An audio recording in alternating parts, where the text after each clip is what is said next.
Get ready for the Boss of the Sauce Show, AAC College Football 2019 Conference Preview right now. Here we go.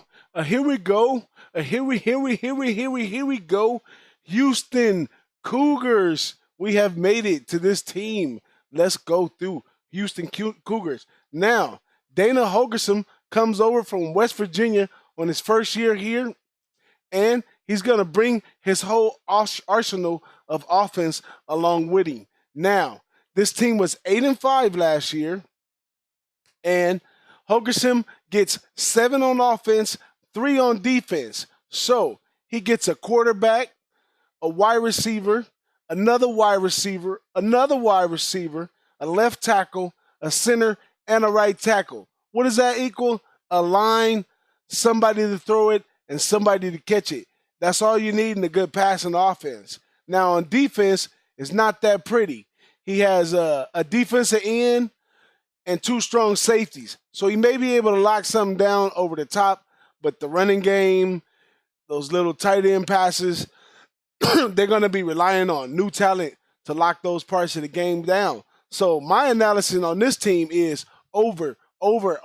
This is one of those 100-point over type teams that I'm going to be looking for to put down on the over on this one. Even last year in their 8-5, they played South Florida 57-36, Navy 49-36, East Carolina 42-20. Over. I'm gonna say it over again for the Houston Cougars. What do you think about this, BigRagoo? I think it's over before it started, man. What do I think? I think, like you said, Holgorsen coming over from the Mountaineer squad, bringing that air attack that he likes to implement. He's got a lot of talent. Dude, if you look at this lineup that he has, I mean, if they could just kind of adapt to his system, he's got eight players on offense, 3 wide receivers, like you said, guards, a quarterback, a running back. And you know what it is, too? Not only are they returning, these guys are seniors. They're all seniors. So with their leadership on the field, an offensive line to block, a pretty darn good quarterback in De'Aaron King, and a pretty decent quarterback in Carr, I look for these guys to make a little bit of noise. Now, me personally, I'm not a big fan of betting a first-year coach early in the season, but come October, you better believe I'll be throwing some money down on this team because they're going to get better, and they're going to get adjusted, and they're definitely going to win some games along the way. But I'm looking for this team to make a little bit of noise. They're predicted number 2 in the AAC West.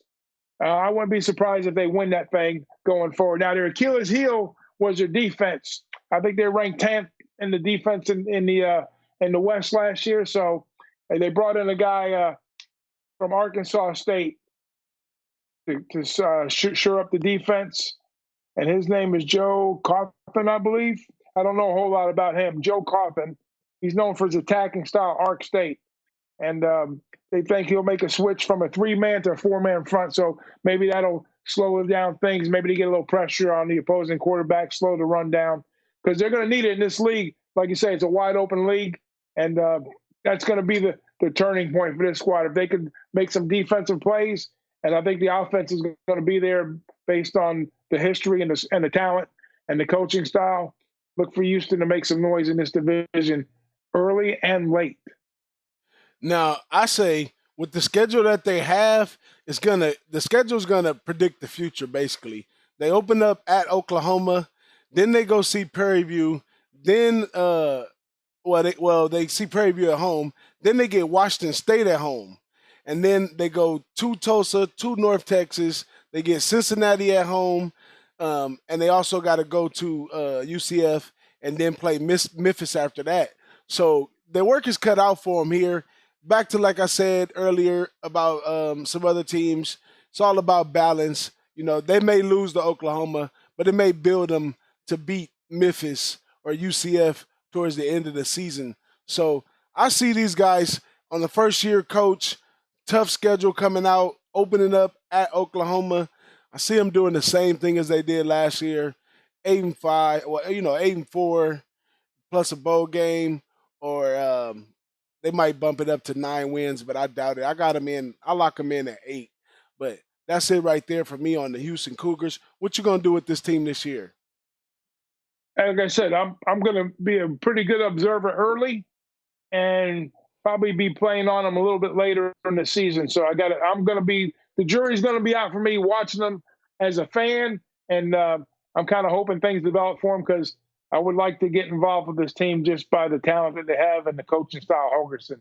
So look, like you said, I think probably 8-4, 7-5, 9-3. You know, if they get lucky, they might squeeze an extra win. Maybe let's say they win one of those Washington State type games or Cincinnati game. You know, get that extra victory to put them over the hump, and then probably looking at a decent bowl like late December. So we'll see how it plays out for them. But definitely a contender to win the West right here, though. I'll give it to Houston for that. But there it is right there on the Boston Sauce Show. Houston Cougars. Who's up next? Stay tuned. Let's go.